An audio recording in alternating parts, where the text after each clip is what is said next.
"She's just a hairdresser," my sister sneered at the wedding. Then the truth stunned everyone. My name is Ellie Harper, and I'm 29 years old. If you ask my family, I'm just a hairdresser, but the truth is a little more complicated. I grew up in Greenwich, Connecticut, in a house that screamed success. Big colonial with white columns, a perfectly trimmed lawn, and a driveway that always had a shiny new Lexus. My dad, Mark, runs a financial consulting firm in Manhattan, and my mom, Susan, spends her days organizing charity galas and lunching with other Greenwich wives. They're the kind of people who frame every family photo like it's a magazine cover. But I was always the one slightly out of focus. My sister Lauren, 3 years older, was their star. She graduated from Yale, landed a marketing job in the city, and always had a way of making me feel like I was running a race I'd never win. I was never like her. I liked sketching in notebooks, dyeing my hair purple at 16 just to see how it felt, and listening to vinyl records from thrift shops in Stamford. College didn't stick for me. I dropped out of UConn at 21, tired of lectures that felt like they were leading nowhere. Instead, I got a job cutting hair at a salon called Bella's in downtown Stamford. It wasn't glamorous, $15 an hour plus tips, in a shop with creaky floors and mirrors that hadn't been replaced since the 90s. But I loved the hum of clippers, the smell of coconut conditioner, and the way clients lit up when I got their style just right. To my family, though, it was a dead end. "Hairdressing?" Dad would say, his voice heavy with disappointment, like I'd chosen to live in a cardboard box. Mom just sighed and changed the subject. "Lauren?" She'd roll her eyes and say, "Well, someone's got to do it." They started leaving me out. Not all at once, but slowly. I wasn't invited to Thanksgiving 2 years ago. Mom said it was just immediate family, as if I didn't count. Last Christmas, Lauren posted a photo on Instagram captioned, "Family Time," with me cropped out, standing just beyond the frame. It hurt, but I told myself I was used to it. I'd show up to the occasional Sunday brunch at their $3 million Greenwich home, bought to host their fancy parties, the kind where neighbors compared hedge funds over mimosas, and sit quietly feeling like a guest in my own family.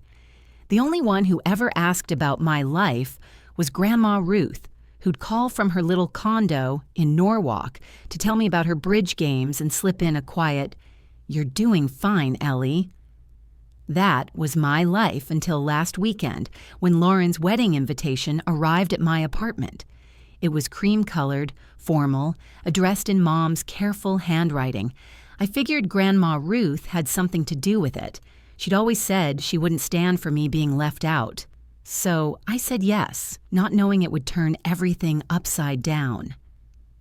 The wedding was at Oheka Castle on Long Island, this massive stone mansion with towers and gardens that stretch out forever.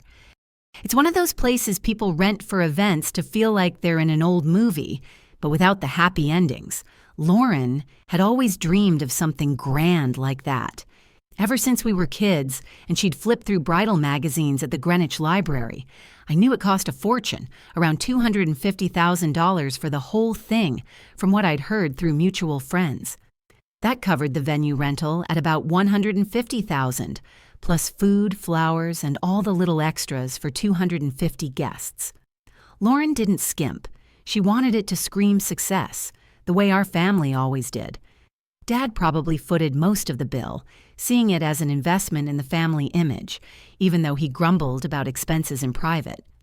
Mom helped plan it, of course, picking linens and menus like it was her full-time job. I didn't rent a fancy gown or anything. Just a simple black dress I'd bought on sale at a boutique in Stamford, paired with flats because I hate heels digging into grass. My apartment in Stamford is nothing special, a one-bedroom walk-up above a coffee shop with exposed brick walls and a tiny kitchen where I test hair product mixes late at night. It costs me about $1,500 a month, which is a steal for the area, close enough to the train station for my salon commutes. I showed up during cocktail hour, slipping in quietly, figuring I'd blend into the background, say congrats to Lauren, and head home before things got awkward. But as I walked across the gravel path toward the main entrance, with the sun setting behind those tall hedges, I heard Lauren's laugh. It was that polished one she uses around people she wants to impress. Sharp, a little too loud.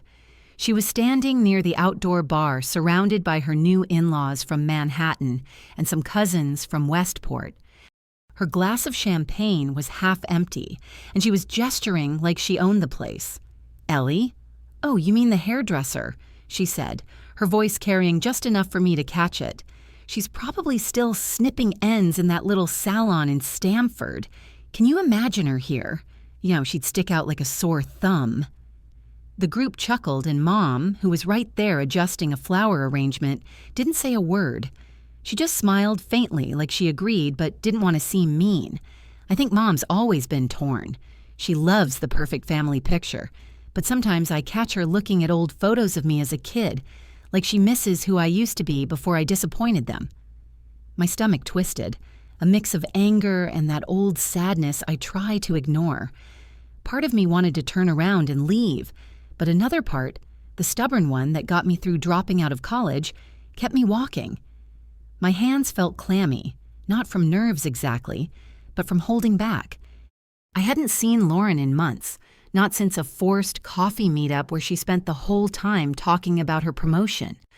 The ballroom was huge, with high ceilings and chandeliers that sparkled like diamonds. Guests in suits and sequins mingled, sipping drinks and chatting about stock markets or summer homes in the Hamptons. It's that Greenwich crowd. People who network at weddings like it's a business conference. I stuck to the edges near a window overlooking the fountain, watching everyone orbit Lauren and her husband-to-be, Ethan. When the couple entered, the room hushed. Lauren looked beautiful in her white lace dress, her hair in loose waves that I knew took hours. Ethan, tall and clean-cut, wore a navy tux that matched her vibe perfectly. He works in finance, like Dad, and they met at some Yale alumni event. She spotted me across the room and paused for a second, her smile tightening just a bit. Ethan didn't notice at first. After the toasts, Dad's was all about pride and legacy, his voice booming like always. They started making rounds. When they got to me, Lauren gave a quick hug that felt more like a pat. "Ellie, I didn't know if you'd make it," she said, glancing around like she was worried someone might see us together. "You sent the invite," I replied, keeping my tone even, though inside I felt a flicker of resentment mixed with that dumb hope she might actually be glad. Ethan shook my hand, firm and polite. "Nice to meet you properly. I'm Ethan." He grinned, but then his eyes lingered, like he was piecing something together. He pulled out his phone, pretending to check a text, but I saw him typing. His face changed, first confusion, then a slow realization. He went a little pale, tucking the phone away quickly. Harper? As in..." He trailed off, clearing his throat. "Excuse me, I need a refill." He walked off toward the bar, leaving Lauren looking puzzled. "What was that?" she asked.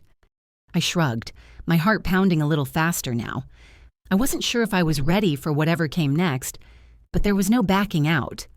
What Ethan saw on his phone was the part of my life my family never bothered to learn. I didn't just cut hair at Bella's. 7 years ago, at 22, I started LuxeLocks in my apartment kitchen.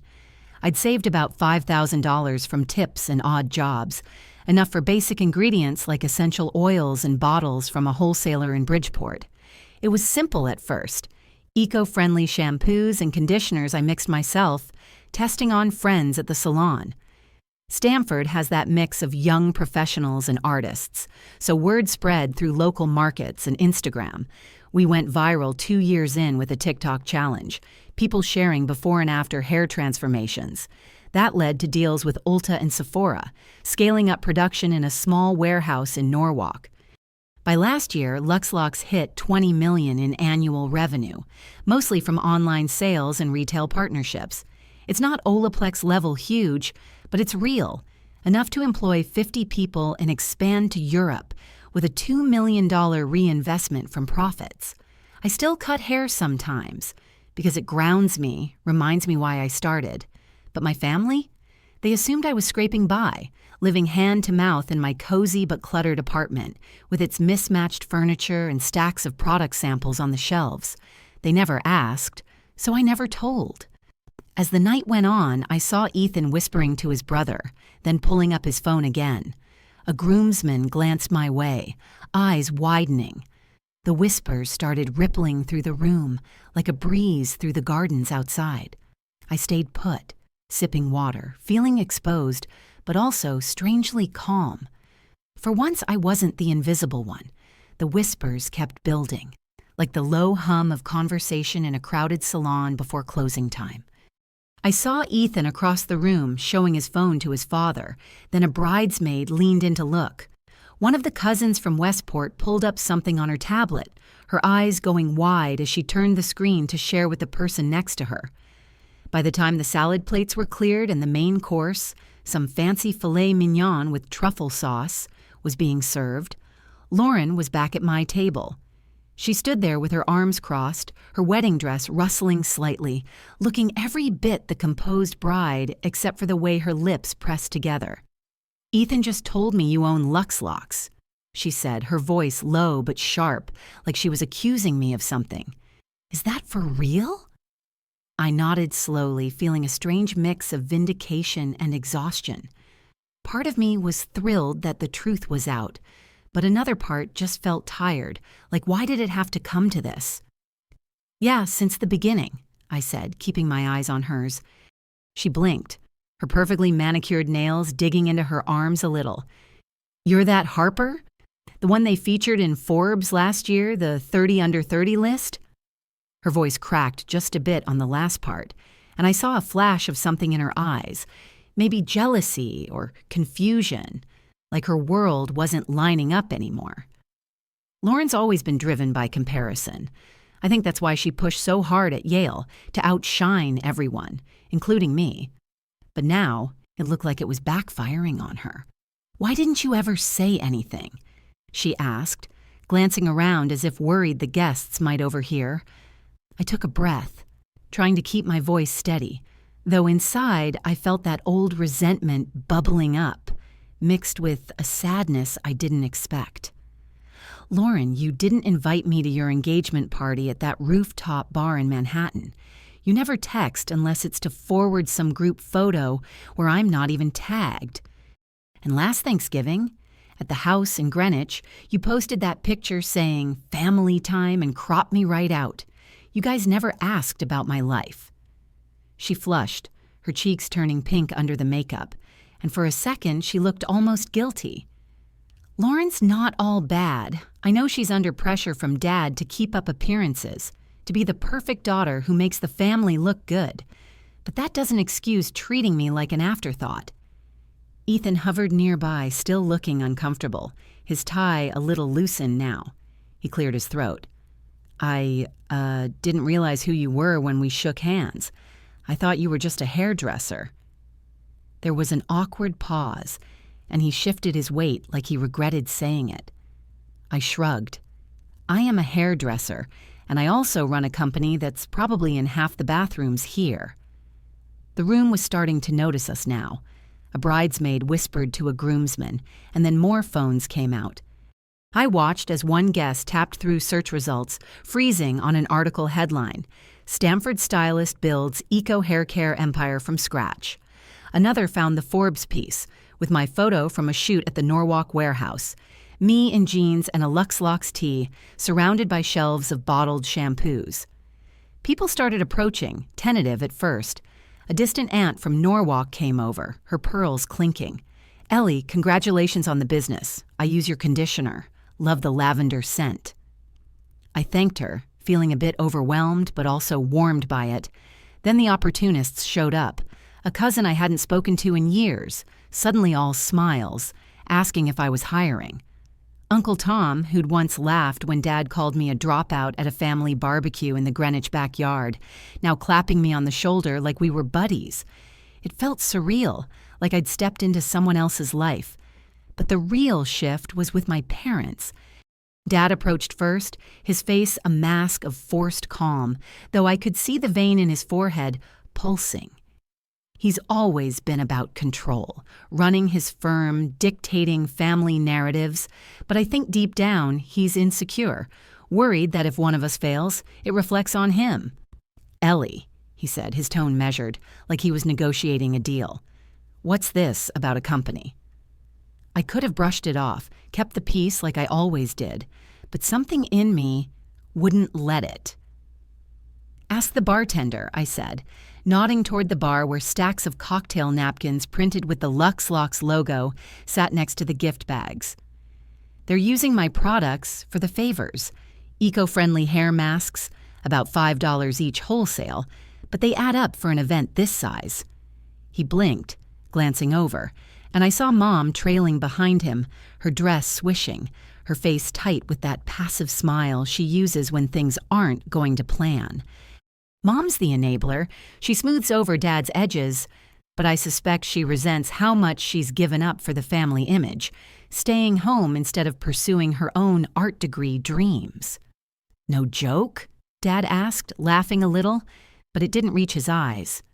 "I own LuxeLocks," I said flatly. "We employ 50 people now, mostly in the Norwalk facility, a rented warehouse with mixing vats and packing lines.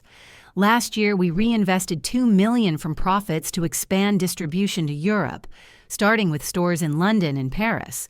It's all from those initial formulas I tested in my Stamford apartment." He stared and Mom leaned in, brushing at my dress like she was fixing something. "Ellie, you should have told us," she whispered, her voice a mix of surprise and reproach. I looked her in the eye. "You should have cared enough to ask." She recoiled slightly and Dad's face turned red, not from the wine this time. That's when it unraveled more. Dad tried to give another toast later, standing on the small stage in the ballroom with its gilded walls and views of the lit-up gardens. But the room was buzzing too much.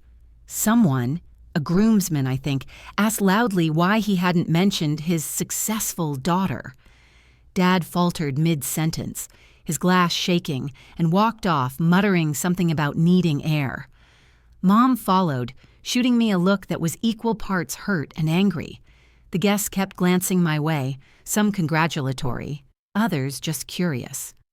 I answered a few questions politely about how I balanced the salon work with CEO duties, commuting between Bella's and the warehouse. But inside, I felt conflicted, satisfied that they finally saw me, but sad it took this to happen. I slipped out before the cake cutting, driving back to my quiet apartment, the castle lights fading in the rear view. The next morning, I woke up in my apartment with sunlight filtering through the blinds, hitting the stack of LuxeLocks samples on my coffee table. My phone was buzzing like crazy. 10 missed calls, mostly from numbers I didn't recognize, probably cousins or friends of the family who'd seen the drama unfold. There was a text from Lauren. "Did you really have to humiliate Dad like that? It's my wedding, Ellie." I stared at it for a minute, feeling a pang of guilt mixed with frustration. Weddings are supposed to be happy, and part of me wondered if I'd ruined hers. But then I remembered how they'd made me feel invisible for years. I typed back, "I didn't humiliate him, I just answered questions. The truth took care of the rest." She didn't reply, and I didn't expect her to. Lauren's always been quick to defend Dad, probably because she's modeled her life after his, climbing ladders, keeping up appearances. But I think it wears on her, too, that pressure to be perfect. I scrolled through social media instead, and there it was, a short, shaky video posted by one of Lauren's bridesmaids on Instagram. It showed Dad at the microphone in the ballroom, starting his toast about family pride and legacies, his voice steady at first, but then the murmurs in the crowd grew, phones lighting up faces in the dim light. The caption read, "Father of the bride has a moment during the reception." In the comments, people were brutal. Things like, "Guess he forgot to mention his CEO daughter," or "At least the hairdresser made Forbes while he was busy ignoring her." One even said, "Typical Greenwich dad can't handle not being the center." It stung a little, seeing strangers pile on, but it also felt like validation. Dad's not a monster. He's just set in his ways, raised in a time when success meant suits and offices, not startups from a salon chair. Still, his need to control the story had backfired. I didn't have much time to dwell on it because there was a knock at my door. It was Grandma Ruth, standing there with a paper bag and her usual floral scarf, her silver hair pinned back neatly. She lives in a modest condo in Norwalk, the kind with community gardens and weekly bingo nights. Nothing like the Greenwich excess. "I brought something," she said, stepping inside my apartment, eyeing the cozy mess of throw pillows and hair tools on the counter. We sat at my small kitchen table, the one I'd thrifted from a flea market in Bridgeport, and she pulled out a bottle of LuxeLocks shampoo. "Figured if I'm using your stuff, I should share it with the woman who made it," she said with a wink. I smiled, though tears pricked my eyes unexpectedly. Grandma's always been the steady one, widowed young and raising Dad on her own, scraping by with 2 jobs. "I don't drink much anymore," she added, "but this calls for a toast." We clinked glasses of water, and she looked at me seriously. "I saw what happened last night. Your dad's not used to being wrong, Ellie. He loves you in his way, but he's scared of anything that doesn't fit his plan." Her words meant more than any family apology could. Simple, honest, like her. A few days later, I got a certified letter from Ethan. It was handwritten, formal, asking to meet privately at a coffee shop in Port Chester, New York, just across the border from Greenwich, a quiet spot with vinyl booths and locals chatting over muffins. I let a couple days pass, unsure if I wanted to dig deeper. Curiosity won, though, and I texted him a time. He was already there when I arrived, in a button-down shirt, looking a bit rumpled like he hadn't slept well. We ordered coffees, mine black, his with extra cream, and he slid a manila envelope across the table. "Your dad's been spreading stories about you for years," he said, lowering his voice. "Not just at the wedding. To me, my family, even extended relatives. He made it sound like you were barely getting by, working odd jobs at that salon, living in some rundown place." I felt my jaw tighten, a wave of anger hitting me, but also a numb acceptance. "And everyone believed it?" He nodded, looking ashamed. "Yeah, because he said it so convincingly. Stories about how you couldn't hold a job, never finished college. When I looked you up after the handshake, I asked Lauren if she knew. She didn't. And when she confronted your parents, well, your dad didn't deny it. He just said he was protecting the family from your failures." I opened the envelope, skimming printed emails and screenshots. One from Mom to Ethan's mom last year, claiming I was one missed paycheck away from needing help, even attaching an old photo of me at the salon during a slow day.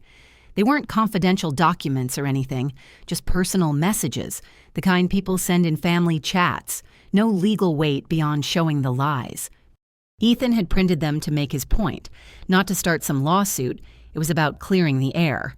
"Why tell me now?" I asked, folding them back up. He shrugged, stirring his coffee. "Because I married into this, and I didn't see the cracks before, and at the wedding, you stayed so calm while everyone else scrambled. It made me realize how much they've undervalued you." I thanked him quietly, feeling clearer-headed than before. Not shocked, really, just resolved. It wasn't a big revelation, it was the confirmation I'd half known all along. I didn't rush home after meeting Ethan. Instead, I drove straight to my parents' house in Greenwich, the big colonial with its wide porch and flower beds that Mom tends like a second job. It's worth about $3 million now with the market the way it is. High ceilings, a gourmet kitchen for their dinner parties, and a study where Dad spends hours on calls. I rang the doorbell, feeling a strange calm, like I was closing a chapter. Mom answered, her face paling under her makeup. "Ellie, what are you doing here?" she asked, her voice tight, glancing behind her like she expected trouble. "Is Dad home?" She hesitated, then stepped aside. "In the study." He was at his desk, surrounded by bookshelves full of finance tomes and family photos that mostly featured Lauren. He didn't look up at first, just muttered, "Look who decided to show up." I tossed the envelope onto his desk. I know about the lies, I said, my voice steady though my heart raced a little. The emails, the stories you've been telling everyone that I'm broke, failing, embarrassing the family. He set his tablet down slowly, his face hardening. But I saw a flicker of something. Maybe regret, or just surprise that I'd confronted him. Dad's always prided himself on being the provider, the one who built everything. But I think he's afraid of looking weak, of admitting he misjudged me. You tried to erase me, I continued, but I built something real. LuxeLocks is mine, and it's bigger than anything you imagined for me. He didn't speak, just stared at the envelope. Mom hovered in the doorway, stammering, "Ellie, things got misunderstood." I walked out without looking back, the door clicking shut behind me. That was 6 months ago. Since then, LuxeLocks has kept growing. We're expanding to Europe with new partnerships that should push revenue higher. Lawrence texted a few apologies, long ones about not realizing the favoritism, but I reply politely and keep my distance. Ethan checks in occasionally. I respect his honesty, even if I don't fully trust the family ties. My parents? Nothing. But last week, a cousin emailed a business pitch for some hair product line. I declined.